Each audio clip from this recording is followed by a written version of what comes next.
Welcome to the Lee Schools TV podcast for September. I'm Rob Spicker, Assistant Director in the Communications Department, and I'm really glad you're able to join us for this month's edition. Student enrollment, better known as school choice among our parents, has been a hot topic in the school district of Lee County for many years now. For many families, the lottery system works. They get the school of their choice, but there are other families who do not, and they wonder why. Or we have families that move into the district and wonder why they cannot go to a school that is so close to their home, and they've been assigned to one that's a little bit farther away. Well, Superintendent Dr. Christopher Breer, he's holding a series of town hall meetings this month that in part focus on this very topic. So Dr. Adam Molloy, he is the coordinator in the superintendent's office, a project lead on what we call proximity, and he is our guest this month. Dr. Molloy, we thank you for joining us. Thank you so much for having me and also proximity to engage with our community. Let's lay the groundwork with school choice as it exists now. So for anybody that's not familiar how this process is working, you're entering kindergarten, 6th grade, or moving up into 9th grade. Talk about the process. Yeah, so this is a system that's been in place roughly for about 17 years, okay? And you're dealing with a large number of choices, especially at the elementary level. We break up our district into subzones, okay? There's about 3 subzones in every west, south, or east zone, and you rank the schools in your subzone and your adjacent subzone. So I'll give you an example. So if you live in East Zone 2, you will rank the elementary schools in East Zone 1, 2, and 3, and that gives you 17 choices. We are also providing transportation to all of those assignments. So I would call it one of the more liberal choice policies in the entire district. Probably matches our 64th least efficient transportation mark in the state, but we are providing transportation to every single one of those assignments within our current system. Right. I live at East Zone 2, so I know those 17 choices, having had to make them, and it's difficult at a certain point as a parent.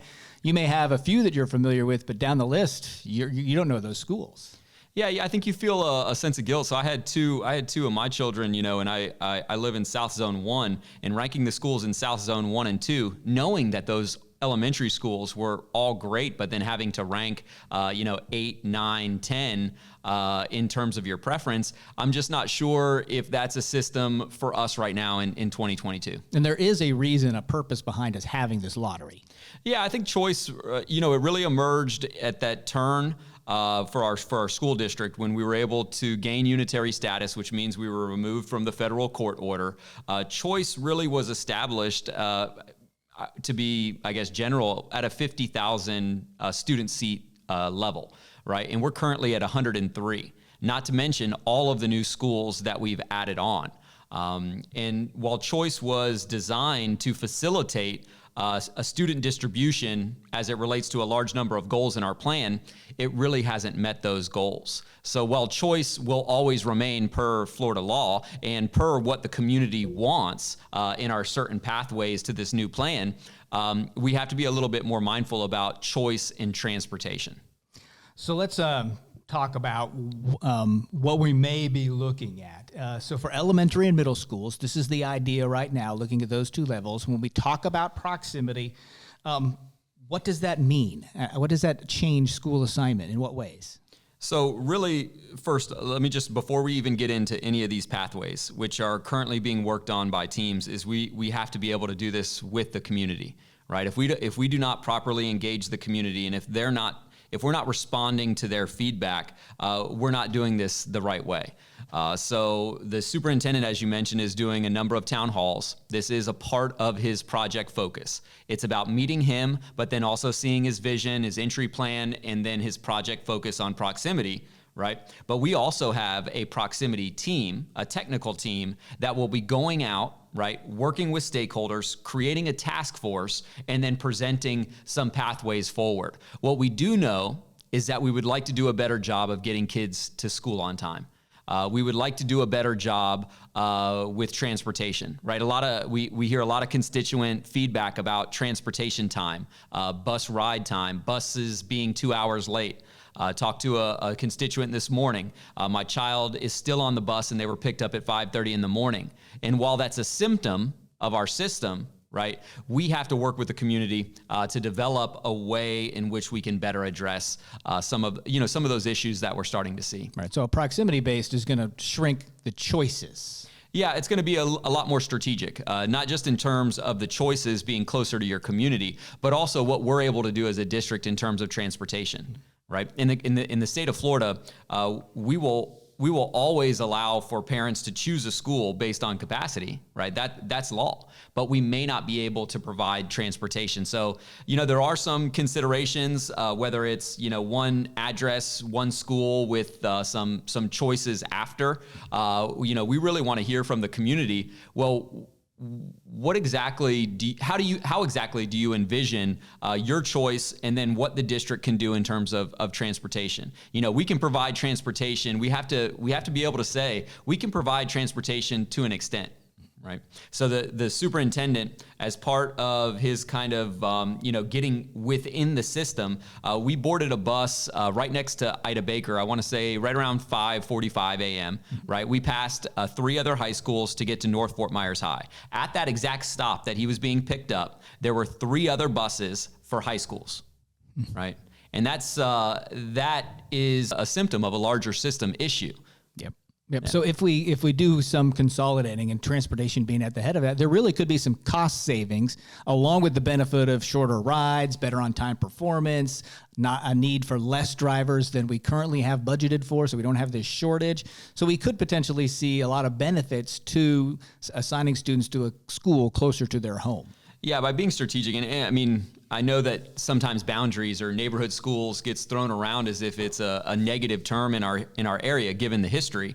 I think we need to be cognizant of the fact that we have to do a better job of connecting our community and our students. That's something that we know is research backed, is that if we can connect our communities and our schools and really rally around those, then we can do a better job of supporting our students. You mentioned cost savings. So cost savings is really just one of many kind of, I would say, outcomes of going strategically smaller, right? And then having considerations around transportation. Cost savings is one, but then if you think about what that will allow us to do in terms of tiering the transportation system, right? We can start to even take a look at maybe additional instructional time. Right, we're all about the kids in the classroom. Every decision that we make has to be able to support the classroom. If we can get an extra 30 minutes in our day because of fixing transportation or fixing the student assignment plan, that's a win for us. Not to mention, that you also have the ability to pump cost savings back into the schools. We've been kind of fluctuating on an estimate. We know that we're the 64th out of 67 counties least efficient in terms of transportation. If we're even able to move the needle and make ourselves, in that 40s to 50s range, I mean, we're dealing with millions of dollars, each year. Right. So the benefits are there.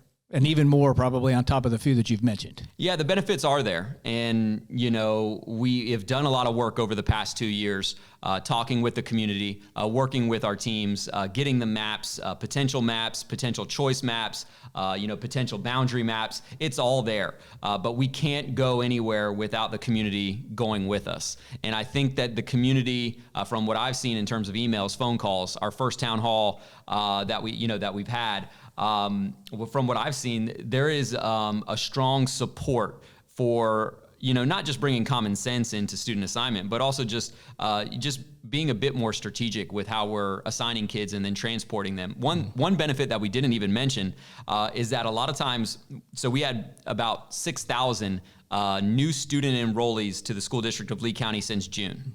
Right? Wow. That means that they are outside of the open enrollment process. They're not actually participating in our choice system. They're getting assigned whatever school has seats within their zone, and we're providing transportation. So they could live across the street from a school and be bused, right, 20 miles away.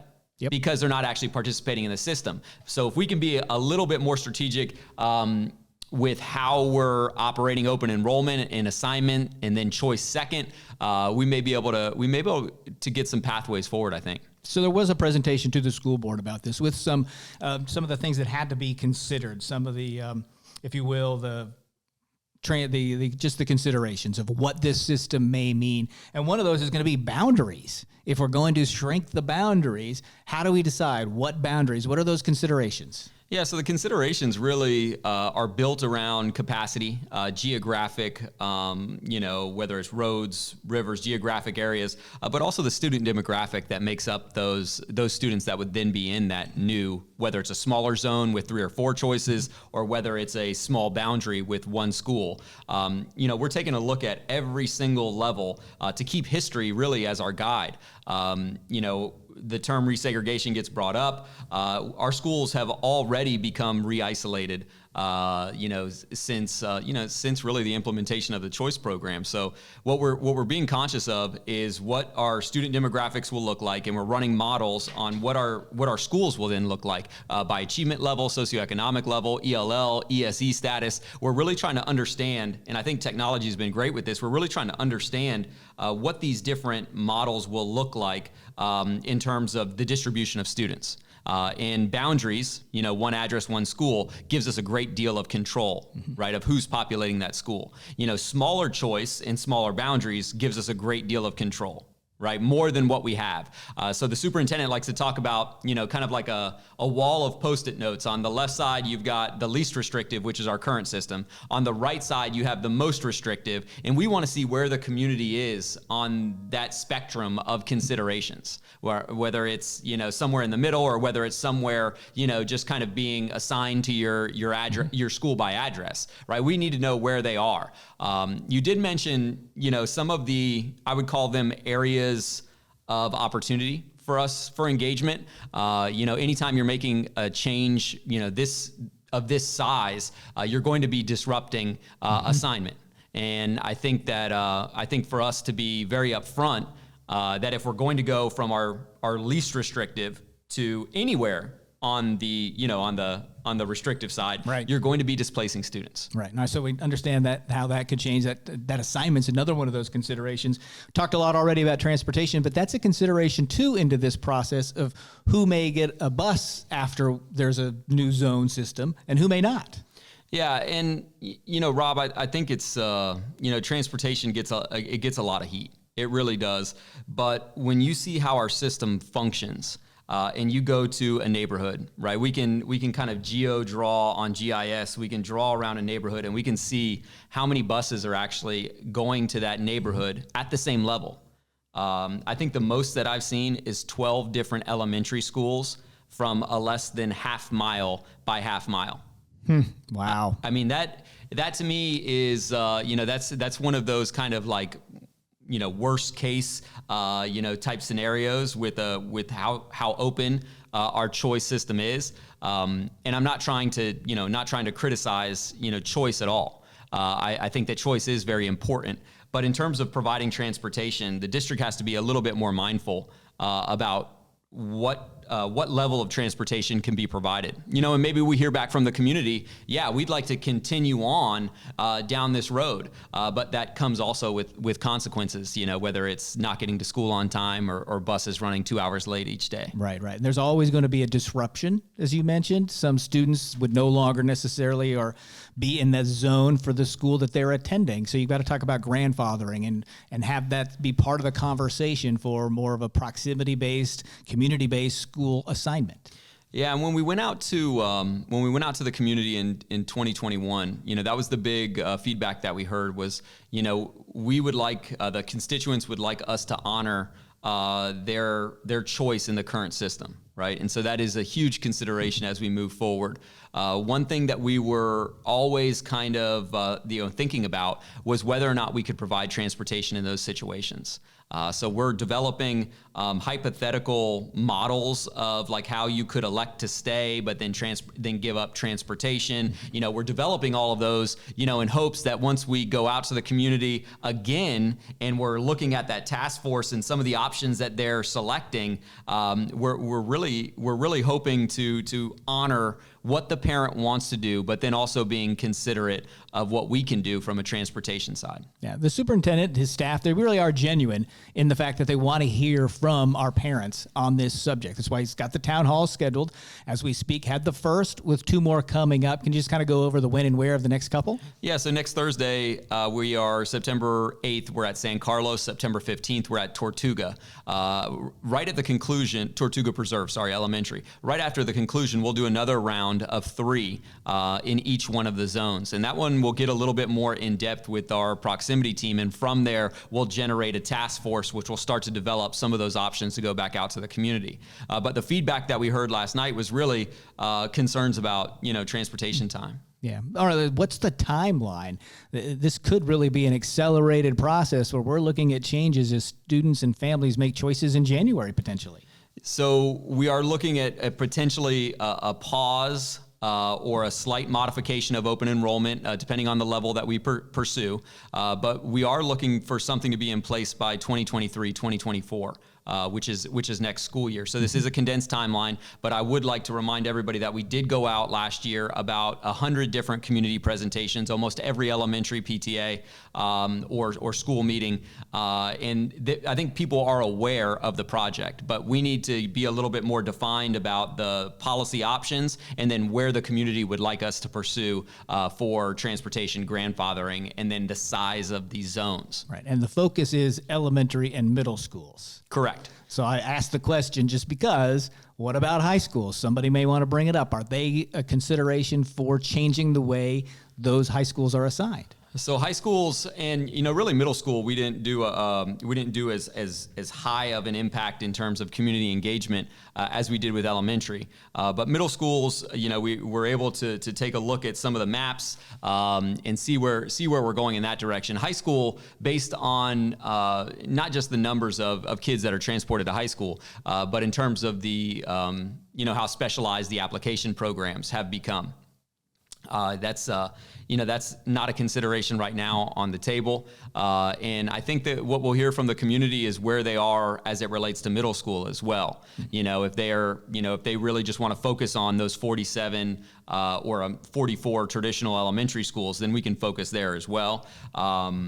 But yeah, middle school and high school, based on how magnetized they are. Middle school, I do think it would be easier, especially if you're talking about grandfathering.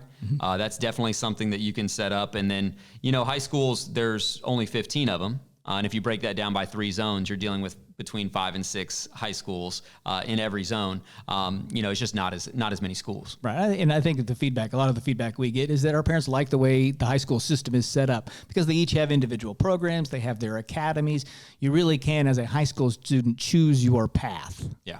Yeah, and they have, whether it's career or college, programs or both. They have generated a huge amount of interest and pull, and I think that's just not an area that we're willing to touch right now. So aside from these town halls that are in September, and you just mentioned a few more coming after that, are there other ways that we can get involved as parents to put in our opinion, let our thoughts be known? Yeah, absolutely. So the proximity email from a few years back is still going on, proximityplan@leeschools.net.